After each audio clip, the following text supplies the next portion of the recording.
Hi guys! Time check nga pala. It's 10:05 at pupunta nga lang tayo sa LTO Angeles guys. At samahan nyo nga ako. At naka-short nga lang ako guys kasi nga hindi naman ganong mahigpit dito sa may Pampanga ng LTO. Pero may baon tayong jogging pants syempre. Kung sitahin man tayo, meron tayong ilalabas na jogging pants para hindi na tayo uuwi ng bahay. At kahit ka nakachinelas ka, pwede ka kumuha ng lisensya dito. At hindi nga katulad dun sa amin sa Quezon City, bawal lang naka-short at naka-chinelas.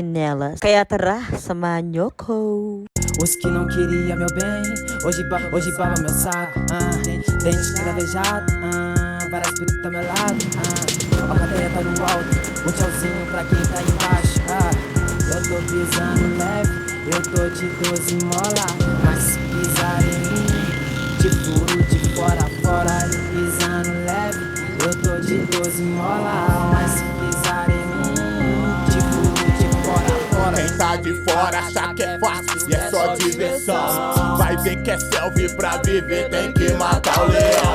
Quem tá de fora acha que é fácil e é só diversão. At ilang minuto nga lang natitinakbo dito sa may Santo Domingo ng LTO, dito sa may malapit sa Angeles. Andito na nga tayo kaya Gerd at nga nagtatanong nga tayo kung anong mga requirements. Dahil nga ipapapro na natin yung ating non-pro. At sinabihan nga ako ni Kuya Gerd na magpa-medical na nga para tuloy-tuloy ang transaksyon. At tamang lakad nga tayo dahil naghahanap nga tayo ng murang medical dito. At nakita nga natin tong Sterling at 450 nga lang ang medical sa kanila. Hindi katulad sa iba na 550 at 500. Tara, pasukin na natin.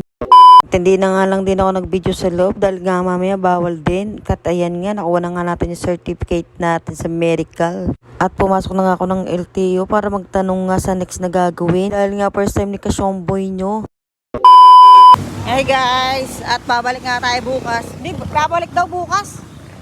At yun nga, wala naman tayong choice kundi umuwi. At kaya ang ginawa ko na lang guys, dahil nga malapit din naman to sa tito ko at dinalaw ko na nga rin siya. Kesa naman umuwi nga tayong bad trip, dito na lang muna tayo. Dahil nga na-trace nga na taga Quezon City tayo, kaya ang gagawin, pinapabalik na lang ako bukas. 2 days later. At dito na nga tayo ng LTO Angeles at andito na nga tayo at ang dami na nga agad tao. At yan na nga para makapag-exam at makapag-review.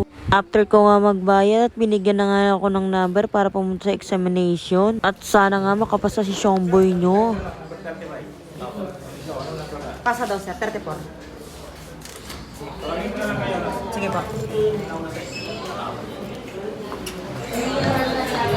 At waiting na nga lang ako dito sa examination kung sino yung mga tapos na. At ako naman papasok dun sa loob. Si ex-conron nag-exam. Next na din ako dyan guys. Magkasunodan lang kami dalawa. Medyo matagal lang kanilang transaction dito. Ayan nga si ex-conron. Ang libre nga ng Jollibee dahil nga bagsak kami. Sabi nga nila sa kasabihan, humakbang ka lang at ituloy mo lang ang buhay. Matapa ka man ng paulit-ulit, bangon lang. Kaya hanggang dito na lang. Salamat sa panonood.